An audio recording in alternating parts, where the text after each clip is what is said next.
안녕하세요, 여러분들. 오늘은 생활과 윤리 공부 방법에 대해서 한번 해볼게요. 자, 윤리를 공부한다라는 거는 어떤 의미냐면 여러분들 윤리적 실천을 공부한다는 겁니다. 그런데 생활윤리 공부법 오늘의 주제는 시험 문제를 어떻게 풀까? 어떻게 공부해야지 시험 문제를 잘 풀까? 이 포인트를 한번 정리를 해볼게요. 여러분들 생활과 윤리라는 과목 지난 시간에 한번 설명을 해봤는데 생활 속 윤리 문제를 해결하기 위한 다양한 윤리사상적 입장에 대해서 우리가 배운다라고 했잖아요. 그죠? 그러면 생활 속 윤리 문제에 대해서 여러분들이 공부를 해야 될 것이고, 그와 관련돼 가지고 주로 언급되는 윤리사상에 대해서 여러분들이 공부를 해야 되겠죠. 중요한 포인트는 여러분들 그 윤리사상의 입장에 대해서 여러분들이 이해를 해야 된다라는 거지.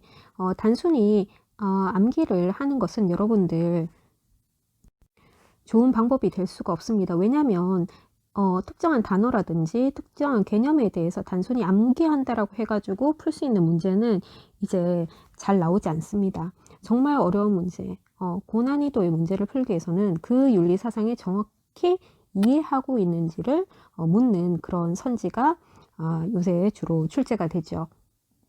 그러면 어떻게 그 윤리사상의 입장에 대해서 우리가 정확히 이해를 할 수가 있냐면, 자, 일단은 여러분들 수업을 잘 들어야 됩니다. 특히 수업 내용 중에서 동양 윤리의 기본적인 입장과 서양 윤리의 기본적인 입장에 대해서 배울 때는 여러분들 정말 특히 여러분들 열심히 공부를 해야 됩니다. 왜냐하면 생존 문제는 다 이런 사상가들이 우리 현대사회 생활 속 윤리 문제에 대해서 어떤 입장을 취하고 있는지 그걸 묻거든. 뭘 묻느냐고? 그렇지. 생존의 문제는 각 사상가, 사상 혹은 그런 사상가들의 입장을 물어요. 근데 한 명을 묻는 것이 아니라 두 명, 세 명 이렇게 여러 명의 두 명, 세 명 단위의 그런 입장들을 비교하는 그런 문제가 어려운 문제로 출제가 되거든. 그러니까 어떻게 해야 돼? 윤리사상의 입장을 제대로 이해하기 위해서는 수업을 열심히 들어야 된다. 자, 수업할 때 중요한 포인트는 뭐냐면 정확하게 윤리사상의 입장에 대해서 이해하는 겁니다. 그 다음에 이걸 한번 이해하고 나서 뭘 해야 되냐면 복습을 해야 되는데 복습하는 방법에는 크게 두 가지가 있죠.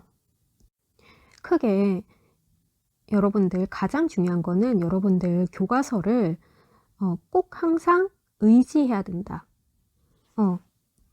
그래서 어떻게 해야 된다? 읽어봐야 된다. 어떻게? 정독해야 됩니다, 여러분들. 훑어 읽기가 아니라 정독해야 됩니다.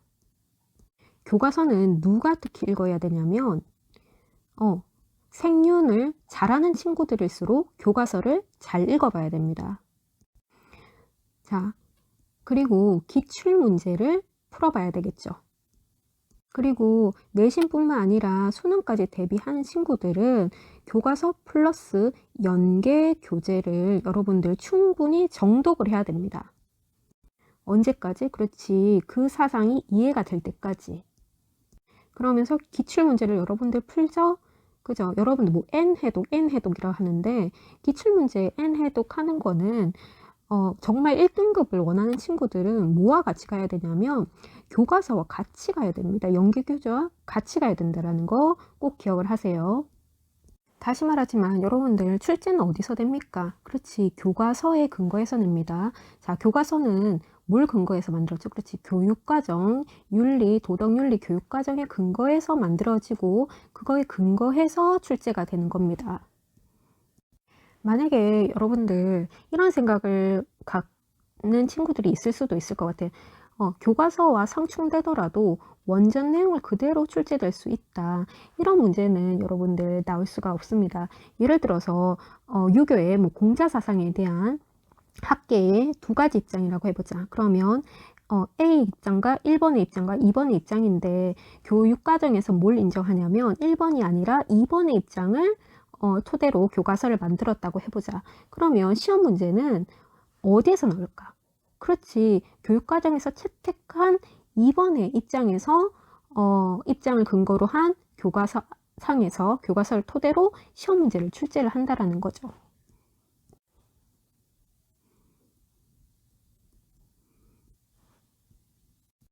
그러니까 여러분들 교과서, 연계교재, 기출문제를 어떻게 해야 돼요? 그렇지, 이해될 때까지 정독해야 돼요, 여러분들.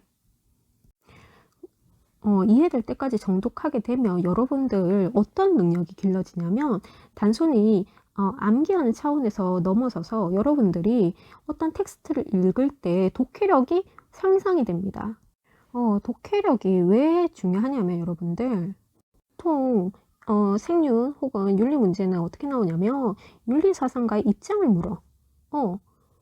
그 윤리사상가의 입장이 어떻게 지문에 표현이 되는데 이 지문을 여러분들 해석하는 것이 첫 번째 단계라는 거지. 이게 돼야지 윤리사상의 입장인지 어떤 입장인지 여러분들 구분할 수 있잖아.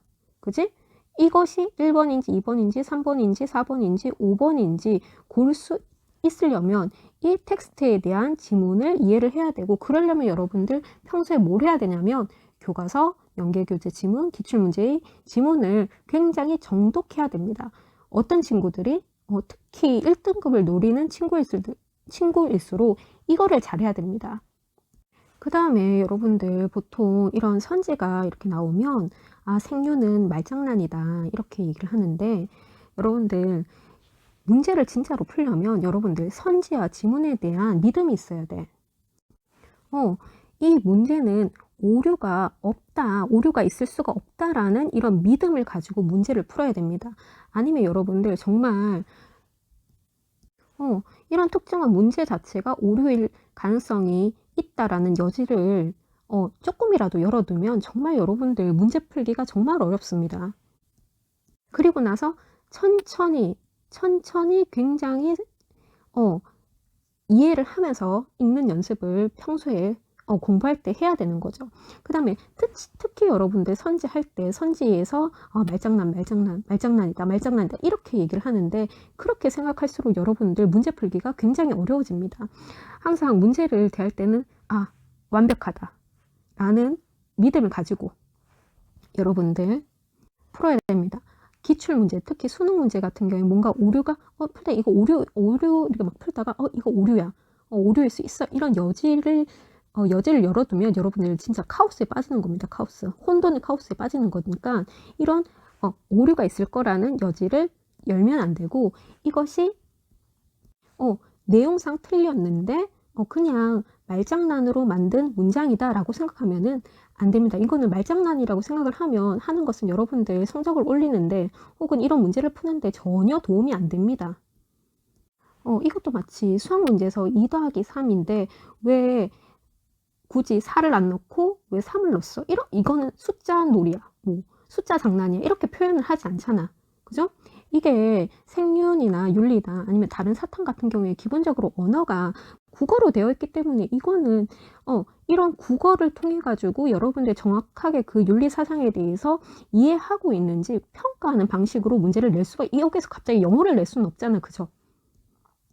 그리고 특히 윤리 과목 특성상 심화 문제는 지엽적인 개념을 내 가지고 난이도 조절을 하지 않습니다. 정확하게 그 문장을 통해 가지고 그 윤리 사상의 입장을 제대로 알고 있는지를 이해하기 때문에 지엽적인 개념 하나 두 개 넣어 가지고 나오는 그런 문제는 이제 거의 나오지 않기 때문에 정확하게 여러분들이 학생들이 이 사상가에 대해서 제대로 이해하고 있는지를 이 선지를 통해서 평가한다라는 거지.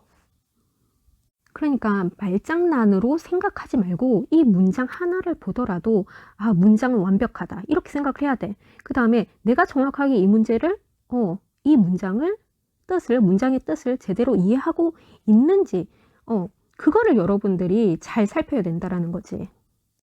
결국에는 뭐냐면 여러분들이 그 사상에 대해서 제대로 이해했는지를 평가하는 거야. 그러니까 어려운 문장일수록, 어려운 선지일수록 내가 이 문장을 제대로 나의 편견 없이 이해하고 있는지 그거를 여러분들이 잘 따져서 생각을 해봐야 됩니다.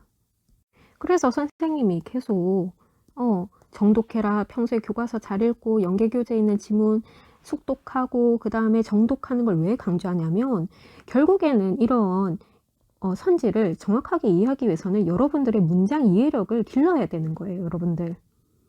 이렇게 생육 문제는 누구의 입장, 가벌의 입장으로 옳은 것은 해가지고 예를 들어서 이거를 이렇게 벤 다이어그램으로 정리를 할 수도 있고, 뭐 이렇게 순서도 문제로 나오기도 합니다.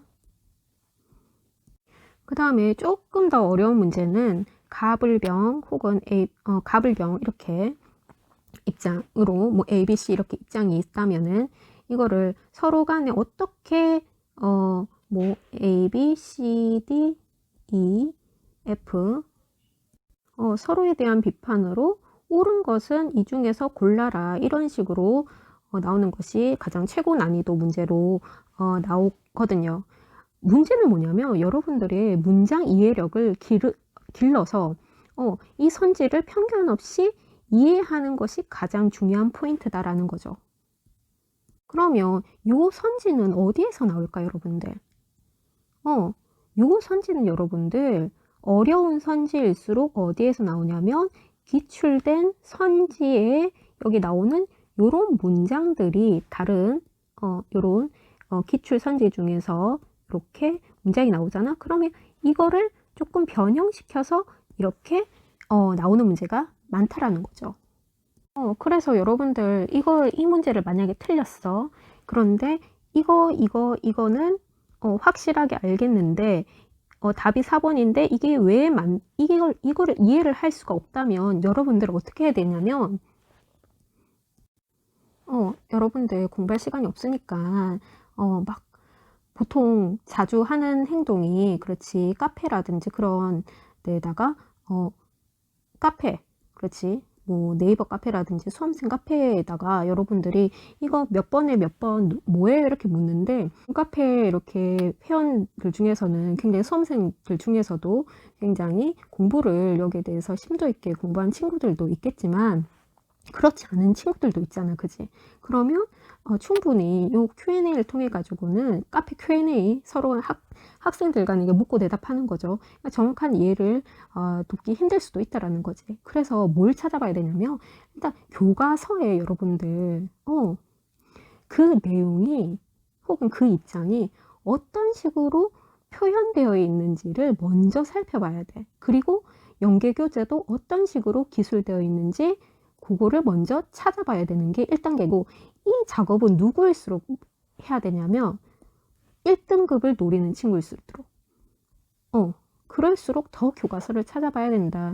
이 교과서의 그 주제가 어떻게 다뤄지고 있는지 어떤 식으로 표현되고 있는지를 여러분들 그거를 여러분들 한번 살펴봐야 된다라는 거죠. 그러니까 공부 잘하는 친구일수록 교과서를 이제 그렇지. 여러분들 공부 잘한다고 생각을 하잖아요. 그죠? 1등급 노리는 그런 친구들, 내가 교과서는 이제 볼 필요 없다 이렇게 생각하는 것이 아니라 이제 여러분들이 어느 정도 공부를 그 생윤에 약간 경지에 약간 오르면 그냥 여유 있을 때 교과서를 한번 살펴보면 이게 눈이 번쩍 뜨입니다. 눈이 번쩍 뜨이는 그런 순간 있을 거예요, 여러분들. 특히 환경윤리 파트에서 동물중심주의자인 레건 이거 관련돼 가지고 여러분들 막 이 자원의 개념이 뭐고 자원의 용어를 어떻게 풀리 이런 식으로 지역적으로 가지 말고 레건이 그 동물중심주의자인 레건을 교과서에서는 어떻게 표현하고 있지? 교과서 본문에서는 어떻게 설명하고 있지? 그러면 여러분들 찾아봐라. 지금 여러분들 생윤 교과서 있으면 보세요. 자, 동물을 자원으로 사용해서는 안 된다. 이거 그대로 나옵니다, 여러분들. 그 다음에 동물은 내재적 가치를 지녔다. 교과서에서는 어때? 이거는 다 오로 떨어지는 거야, 여러분들. 공부를 잘하는 친구일수록 이런 문장이 왜 어렵냐면 삶의 주체라는 그런 표현을 여러분들이 배웠거든. 선생님 그 내재적 가치를 지닌 존재는 삶의 주체라는데 그 말이 틀렸다는 게 아니라 꼭 이 문장에서 삶의 주체가 꼭 있어야지 이게 레건 입장이 되는 것은 아니거든. 그래서 여러분들 요런 게 또 교과서에서 나오고 일반적으로 여러분들 동물중심주의자들이 뭐 동물은 뭐 어떻게 해야 된다라고 할 때 이 동물이라는 거는 일단은 삶의 주체라는 뜻을 내포하고 있습니다. 그러니까 동물이라는 말만 나왔어도 이것은 곧 삶의 주체인 거지. 그러니까 이런 문제 풀 때는 이게 레건의 입장을 묻는데 동물원이라고 하면은 삶의 주체라는 단어가 생략되어 있구나 이렇게 생각을 해야 되는 거야. 그러니까 동물은 내재적 가치를 선생님 레건은 모든 동물 아니죠? 여기 모든 동물이라고 안 적혀져 있잖아, 그지? 레건이 동물이라고 할 때는 삶의 주체라는 의미가 여기 일단 동물이라는 단어에 담겨져 있고, 대신 만약에 모든 동물은 내재적 가치를 지녔다라고 하면은 이렇게 풀면 되잖아, 그지? 그 전에는 만약에 동물이라고 돼 있으면 여러분들 어떻게 생각해야 되냐면 그냥 일부 동물이라는 단어가 생략되어 있구나 이렇게 정리를 해도 됩니다. 아무튼 시간에 선생님 요 세세한 내용들 지금 하는 것이 중요한 것이 아니라 헷갈리거나 특히 공부 잘하는 생윤 선택한 친구들 수능 준비할 때 뭘 의지하라? 그렇지, 교과서를 의지하라는 거지. 그래서 교과서 연계교재 기출 문제를 정독할 것을 여러분들 꼭 권합니다. 자, 이상으로 마칠게요.